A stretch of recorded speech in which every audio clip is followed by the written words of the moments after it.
తయారు చేయడానికే కదా ఈరోజు నీటి ప్రశ్న పత్రాలు సజావుగా జరగాలి, విద్యా వ్యవస్థలో మార్పులు రావాలి, ప్రక్షాళన జరగాలని మీరు కోరుతున్నారు. సరే, ఆ రెండింటిని కూడా పక్కన పెడితే అసలు ఏంటి నిన్న జరిగింది ఏంటి? స్పాన్సర్డా లేకపోతే నిజంగానే వీళ్ళంతా కూడా వచ్చారా? స్పాన్సర్డ్ అని చెప్పేసి విమర్శలు ఏంటి? నిజంగా ధర్మేంద్ర ప్రధాన్ రాజీనామా చేసినంత మాత్రాన ఇందులో వచ్చేటటువంటి లాభం ఏంటి? లేకపోతే ఇంకొక మంత్రి వచ్చి ఆయన కరెక్ట్గా చేస్తాడా లేదా అనే దానికి ఉన్నటువంటి గ్యారంటీ ఏంటి? సో ఎలా చూడొచ్చంటారు సార్?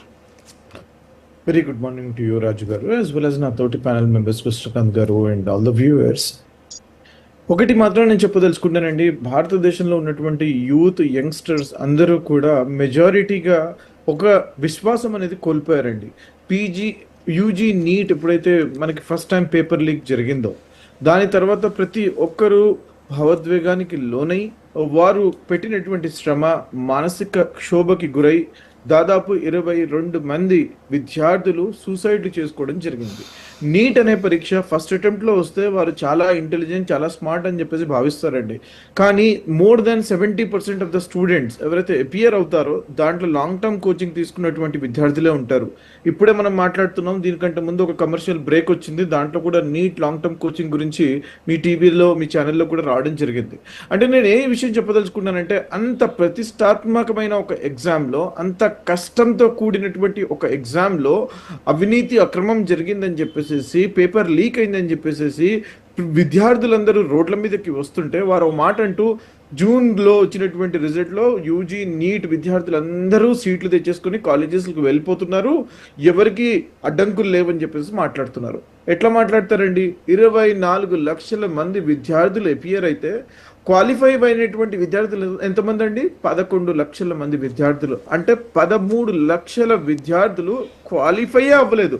సీట్ రావడం కాదు కదా, క్వాలిఫై కూడా కాలేదండి. అంటే ఈ 13 లక్షల విద్యార్థుల్లో ఉన్నటువంటి విద్యార్థులు అక్కడికి వస్తే, 16-17 సంవత్సరాల విద్యార్థులు అక్కడికి వస్తే మీరు అంటున్నారండి ఎలాగండి అందరు స్కూల్ కాలేజెస్కి వెళ్ళిపోయారు, ఇది ఒక మాల్ ఫ్రాక్చర్డ్ ఉద్యమం అని చెప్పేసి అని అంటున్నారండి, స్పాన్సర్డ్ ఉద్యమం అని అంటున్నారండి, యాంటీ నేషనల్ ఉద్యమం అని అంటున్నారండి. మీరు ఈ లేబుల్స్ ఏమైనా ఇచ్చుకోండి, ఒకటి మాత్రం తథ్యం, సిస్టంలో ఉన్నటువంటి ల్యాప్సెస్, ఏదైతే ఈ సిస్టమ్స్లో చీరుతున్నటువంటి చీడపురుగులు ఇష్టం వచ్చినట్టు ఏదైతే చేస్తున్నారో దానిని ఆపడానికి, బీజేపీ చేస్తున్నటువంటి ఈ యొక్క కుట్రల్ని ఆపడానికి విద్యార్థులు, విద్యాలోకం అందరు ప్రతి ఒక్కరు ఏకమయ్యారని చెప్పేసి మాత్రం నేను తెలియజేసుకున్నాను. ఇందాక మీరు మాట్లాడుతూ 2002లో ఇలా జరిగింది, 2004లో జరిగింది, 2012లో జరిగింది.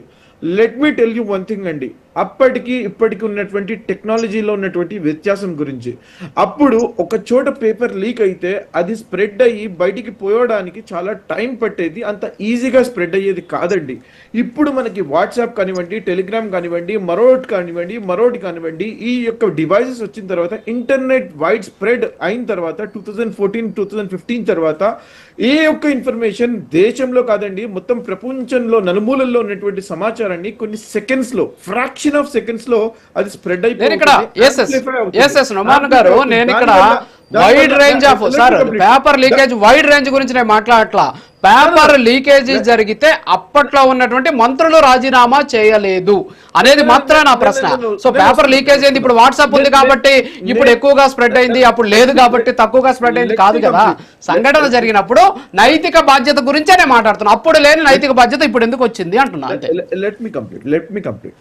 అది సెకండ్స్ లో అది యాంప్లిఫై అయ్యి దాని యొక్క ఇంపాక్ట్, దాని యొక్క ఎఫెక్ట్ అనేది విద్యార్థుల్లో చాలా సివియర్ గా అంత ఉండేది కాదు. ఇప్పుడు ఎగ్జాంపుల్ చెప్తున్నానండి, అక్కడ ఒకవేళ బీహార్ లో ఒకవేళ అయ్యి ఉంటే బీహార్ వరకే వారు రీ ఎగ్జామ్ కండక్ట్ చేసేవారండి, రీ ఎగ్జామ్స్ అక్కడ కూడా కండక్ట్ చేస్తారండి.